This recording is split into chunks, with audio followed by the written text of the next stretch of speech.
walikuwa wamedungwa miti wa mama, walikuwa wamelalishwa tu kando yangu. Wakaona hatuishi. Wakachukua watoto wadogo wenyewe walikuwa wananyonya. Walikuwa wanatupwa juu.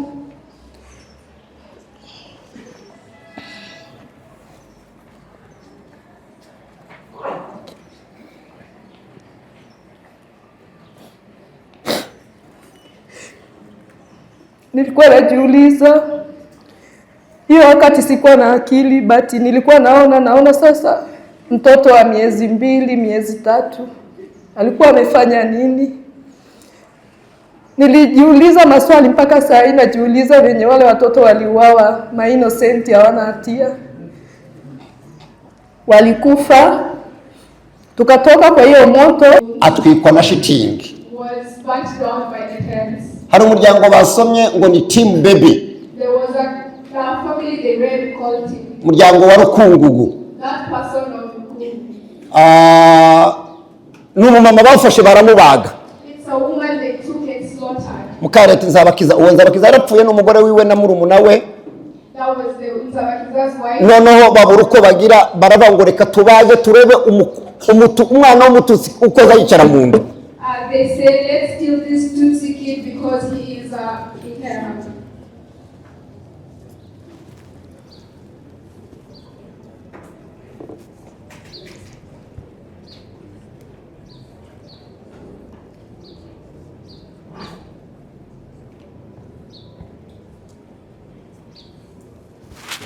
Tuzi gusaba none Bishop John ndetse na Bishop Muzungu na Bishop Joseph kuva muri Amerika. May I request also the bishops I mentioned their names to step in front.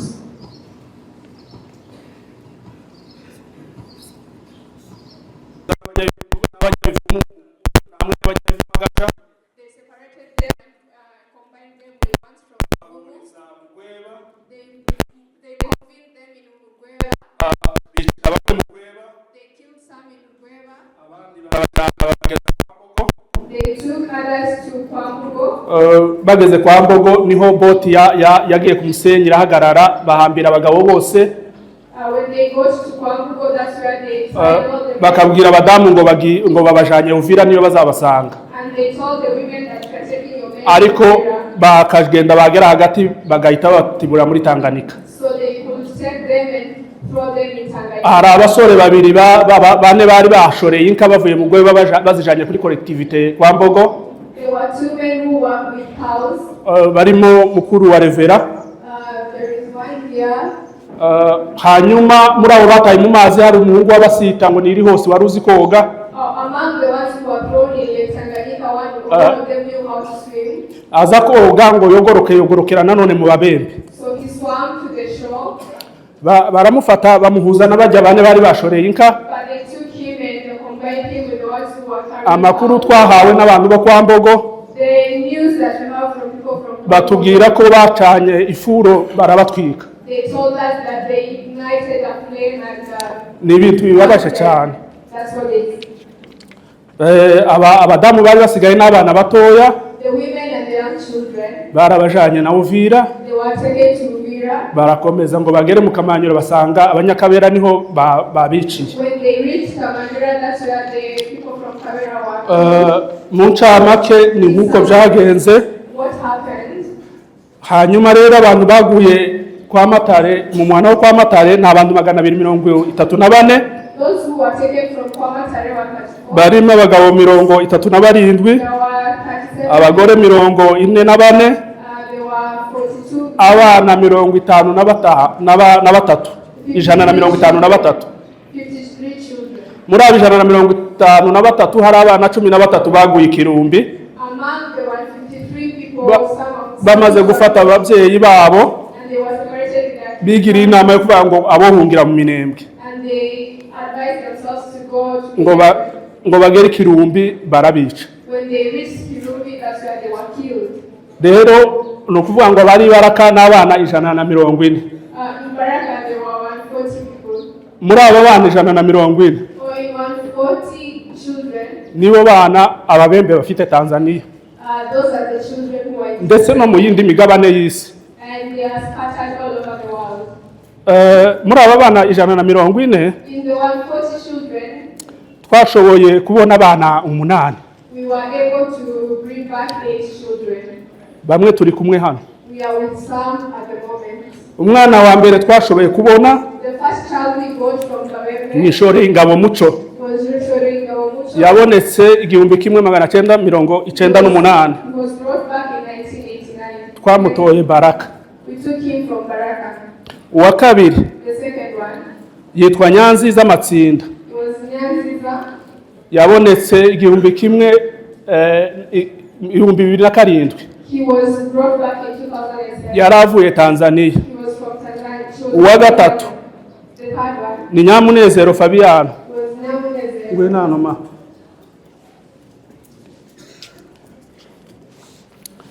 N'uyu nguyu. This is Nyamunezero. Yabonetse 2009. She was brought back in 2008. Twamusanze mu Gwe bavuye Tanzania. We found her in Gweba from Uwa kane the fourth ni Ngarukiye Mwiza Ngarukiye. was Niza Ngarukiye. Sinzi nimba yaje. I don't know if he is here. Yabonetse 2011 na yabonetse mu 2011. He was found in 2011. Twamusanze na Kiva avuye mu Rwanda. We found him in Nakivale. Uwa gatanu The fifth one, ni Bisengo Eunice. Bisengo Eunice. Yabonetse mu 2013. He was found in 2013. Twamusanze i Burundi avuye Tanzania. We found him in Burundi. He was coming Uwa gatandatu from the sixth. ni Iranzi Budederi. Namubonye Iranzi ngwino da. Namubonye nguriya kuja baba.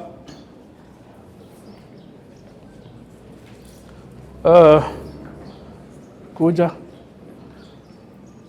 uwo ni uwa gatandatu. He is the sixth child. Yabonetse 2018. We found him in 2018. Twamusanze i Burundi avuye Tanzania ariko yakuriye muri Plaine. He was found in Burundi, but he grew up in Plain. Uwa karindwi The seventh one, ni Nyamukobwa Manuel. Nyamukobwa Manuel. Yabonetse 2024.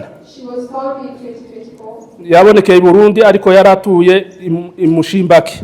She was found in Burundi, but she lived in Uwa munani the eighth. ni Niyonkuru.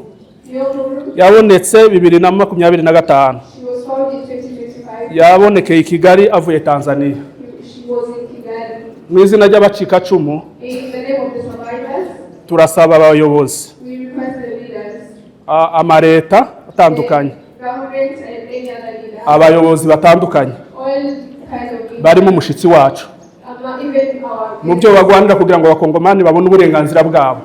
so that we can fight, so that, Iki kintu cy'aba abana bacu bakigire priority. so that our children can be brought back. Rwose turabibasabye. We request you. Murakoze. Thank you so much. Reka twumve rero umutangabuhamya Let us listen to the. aze kutubwira ubuzima babayemo bavuye mu ntumbi She's going to give us the story. bakagera Tanzania And up to Tanzania. ndetse no kugeza bagarutse. Until she was found. Murakoze.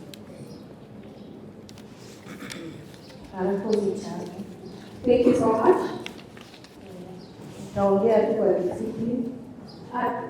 She will speak briefly.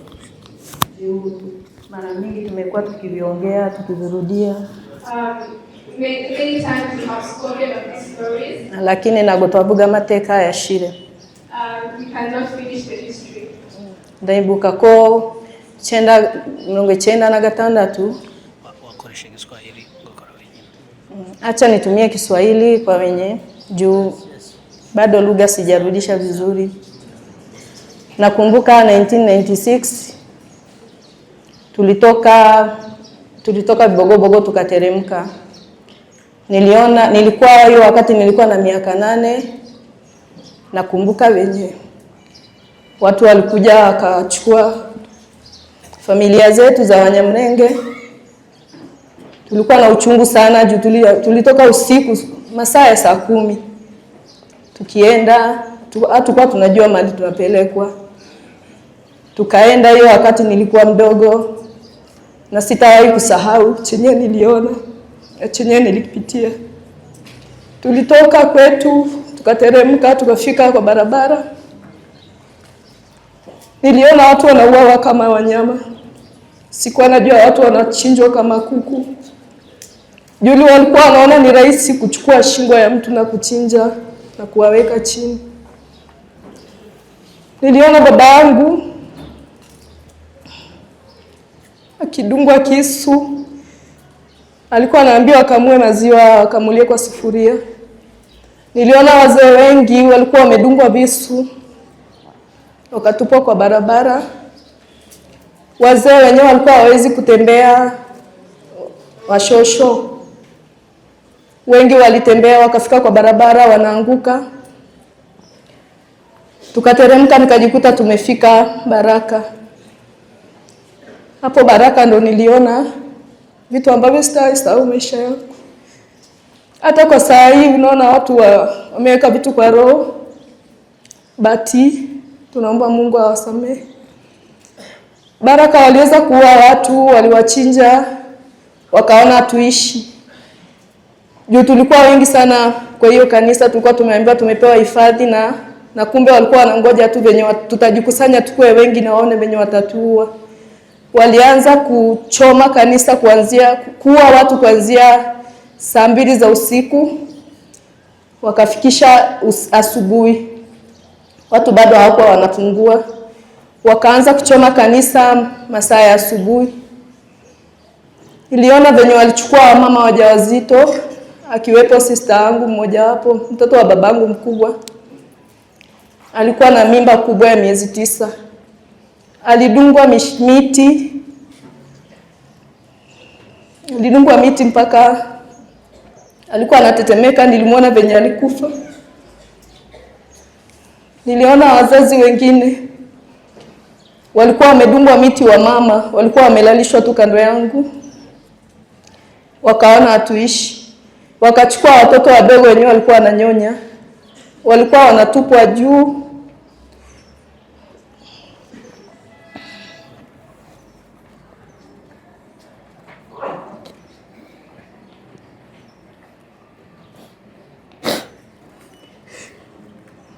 Nilikuwa najiuliza, hiyo wakati sikuwa na akili, but nilikuwa naona sasa mtoto wa miezi 2, miezi 3 alikuwa amefanya nini?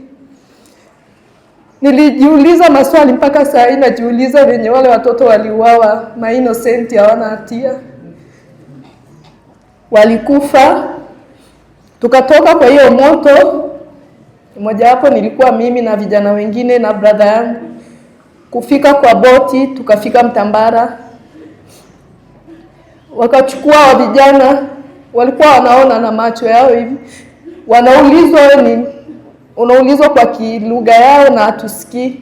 Tulikuwa tunaongea Kinyamrenge tu, tulikuwa tunajua Kiswahili. Unaona wanasikia tu kwa maji kitu imetupwa, mimi nadhani labda ni mizigo imerushwa huko. Kuangalia naona mtoto anaita usaidizi. Hakuna usaidizi, unaona anaanguka kwa maji. Baada ya hapo tukajipata Tanzania kwa kambi yenye inaitwa Rugufu. Tuliishi kwa hiyo kambi kwa mateso yenye sitawaisahau. Wengi wao walirepiwa, wengi wao walizaa watoto. Hakuna kuolewa, ni kuteswa, ni kunyanyaswa. Wengi wao walichomwa moto. Wengi wao kama Wenyanziza alitoroka Tanzania tukiwa naye juu ya mateso. Akafika kwetu, bahati mbaya alikufa. Alienda kufia Bogobogo. Wengi wao tuliobaki Tanzania tuliendelea kupitia mateso kama kuchomewa kwa manyumba. Wakijua hapa kuna mtoto wa Mnyamrenge anaishi, hakuwa anachukua chakula. Wengi wao tulikuwa chokora kwa barabara. Tulikuwa hatuna makao, ni kuzurura kwa barabara.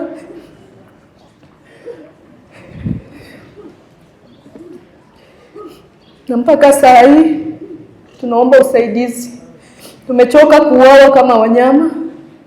Tunaomba usaidizi na wenye wako Tanzania, kila siku ninaongea nikiomba. Tunaomba mrudishe wale watoto. Sina la kuongea mengi.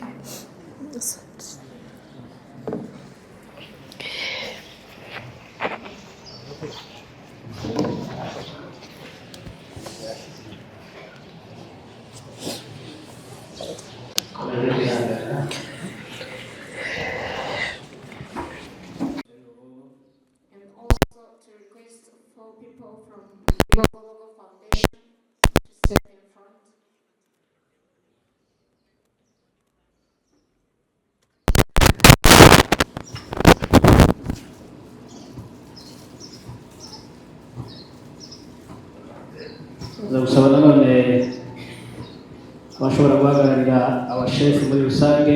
Chef Semahoro niba ari hafi atambuka imbere.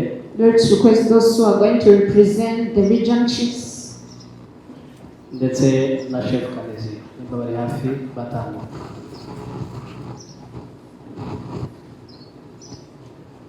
Aza gusaba abahagarariye Alliance. We are going to request those who are the leaders of the regions.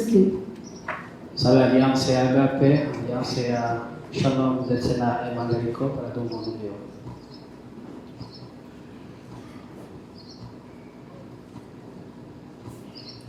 Ika nze gusaba none Bishop John ndetse na Bishop Muzungu na Bishop Joseph kuva muri Amerika bigira imbere.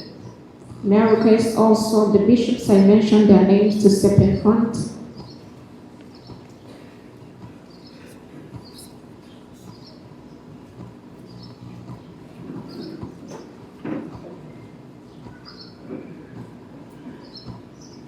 None baza gusaba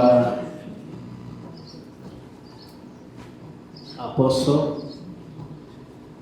Joseph ndetse na Bishop batambuka. I also request Apostle Joseph and Apostle Bisengo to step in front.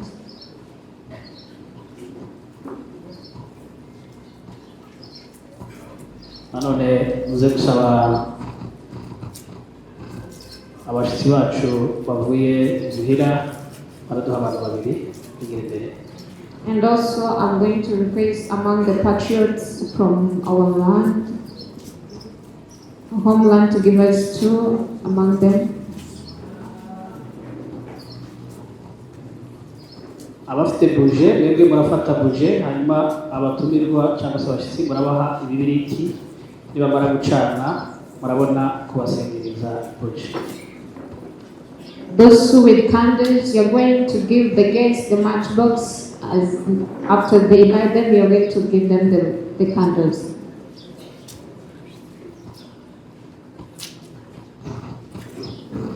Gerageze buri wese musigirize ibiriti. Make sure that each and every guest has his own matchbox.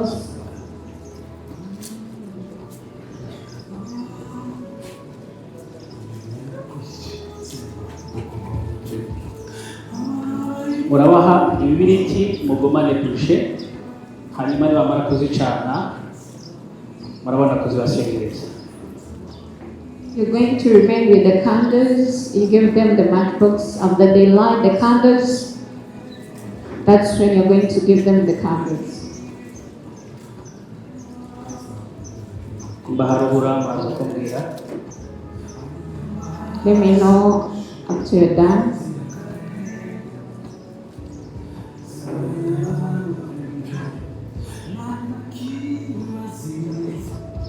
Umaze gucana muramusengereza muri cyane.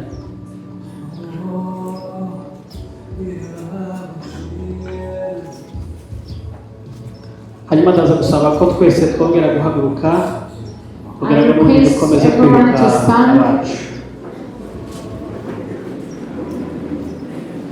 Kubera ko twese n'ubundi tutabona urumuri icyarimwe, barambwira baze kutuzimiriza amatara, hanyuma buri wese araza gucana urumuri akoresheje telefone ye. We have requested the technical team to switch off lights.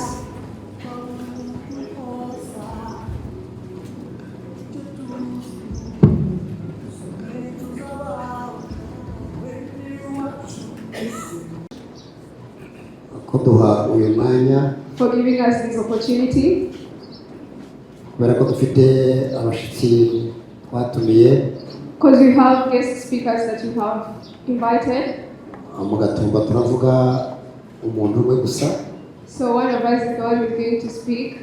kugira ngo tuje guha umwanya abashyitsi n'ababone icyo batubwira kuri uyu munsi. So that you can give the guest speakers ample time. Kubera ko ari twe duhagarariye iyi fondasiyo, Since we are the ones chairing this foundation, simbashimira ariko reka ko mwagize neza kuza kudufata mu mugongo. thank you, and commend you for coming and holding us and comforting us. abahagaze babuze ibyicaro muri hangana niko bimeze. Those standing behind the sorcery. Mugatumba ni ikintu cyabaye gikomere kuri nje umutima. Gatumba became a very huge wound inside me. Mu buryo ndashobora kuzibagirwa haba n'umunsi n'umwe. In a way that I can't forget even once. Ubwicanyi bwabaye, The killing that happened n'ubwicanyi bita ndengakamere. is an extraordinary killing that is beyond words. Duhunga mu Gatumba twabuze mu kwezi kwa gatandatu. When we fled from Gatumba, we went there in June. Ubwo intambara yari yabaye Bukavu hagati ya Nabiola na Leta Mutebutsi. There has been a war in Bukavu between the people that he has just mentioned. Hanyuma abasirikari byo bapfa ntabwo tubizi. And we never knew where the soldiers came from. Uko intambara yagenda isatira bageze mu Kamanyura abatura batangira guhunga. The more the war came to us, that's when we started to flee. Duhunga mu kwa gatandatu tugera mu Gatumba. We fled in June and went to Gatumba. Batwakira nkuko Haseriza yakira abantu. And UNHCR welcomed us just like any other refugee. Batangira kuduheza ibintu by'ibanze ibyo Haseriza yeze impunzi. They gave us the basic things that they usually give the refugees. Ariko dusanga hariho amahema make cyane. But we found so many little things to use. Hanyuma ariko amahema atandukanye kara zitandukanye. But the tents were quite different. Mu mateka nari ntarabona Haseri yubakira amahema y'icyatsi kibisi. In history, I had never seen UNHCR giving out green tents. Ariko niyo baduhaye. But that's what they gave us. Abandi babaheza amahema y'umweru. And they gave others white tents. Twanabasanzeho abantu baza bahunguka nabo baje mu gihugu cyabo bavuye za Tanzania.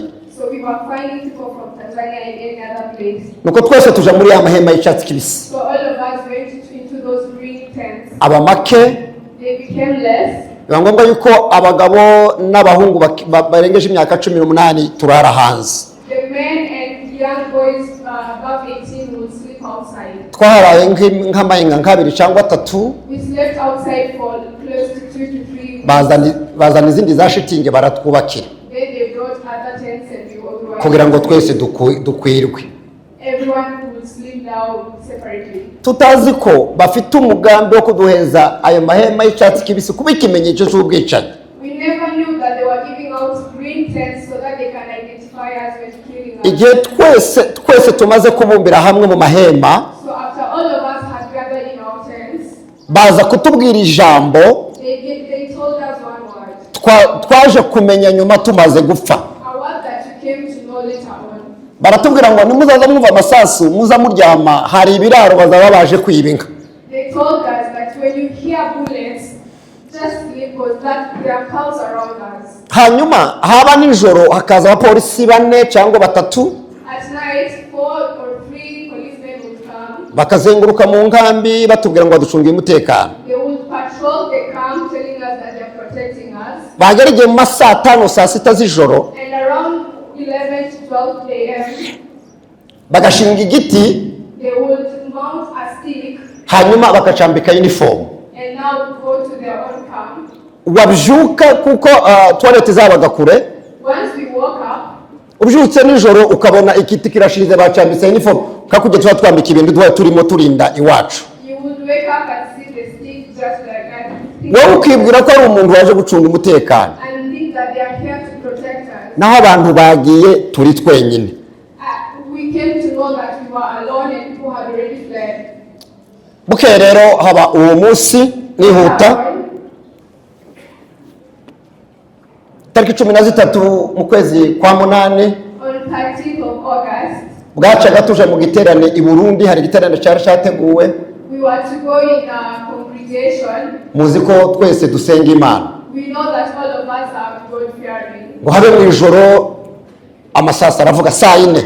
So at night, that's when we had the gunfires. Noneho amasasa atangiye kuvuga mu ijoro. When they were populating and doing all those things, Twebwe twibwira ko ari zanga baje kwiba. we told us that they are just doing the raidings. nyuma nibwo twamenye kuko abantu baje kutwica. Later on, that's when we knew that they are here to kill us. Bararasa, They shot, bararasa, they shot, bararasa, and they shot again, amasasu arashira. and the bullets were over. Ngo amare gushira baravuga n'iryo ijambo numvise ngo turira. After the bullets were over, we had a war. Naho baravuze ngo nibatwike. And then they said that they should kill us. Ubugome bari bafite bazanye projector. Aya matara twita hano ngo ni mulika mwizi.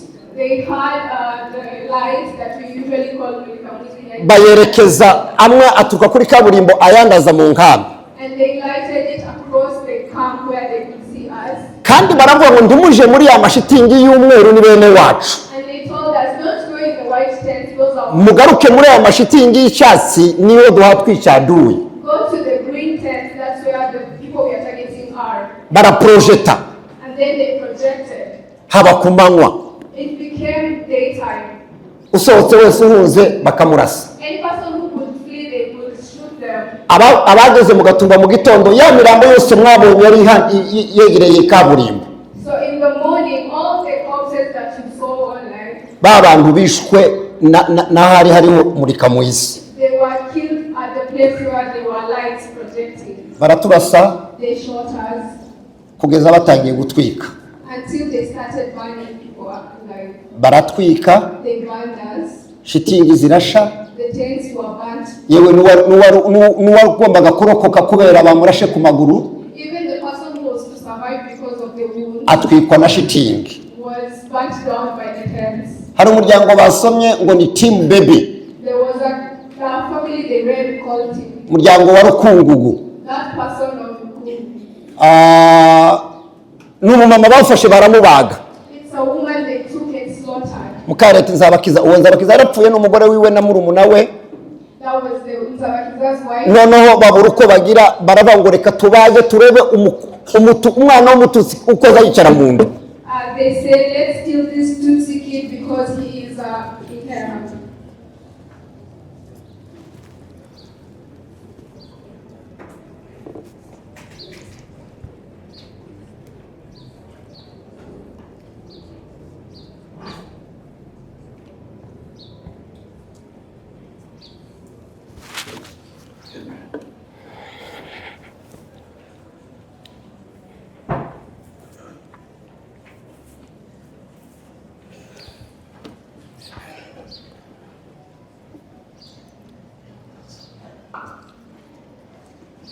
Nyagazura baramubaga. Nyagazura was slaughtered. Bakuramo umwana. They removed the kid in her belly Baramwica. and killed the baby, the unborn baby. Umwana uri mu nda ngo barebe uko umwana w'umututsi ameze. Kandi uko mbavuga niko bahoze bavuga. Whatever I'm saying is what Urwo rurimi mvuga nirwo bahoze bakoresha.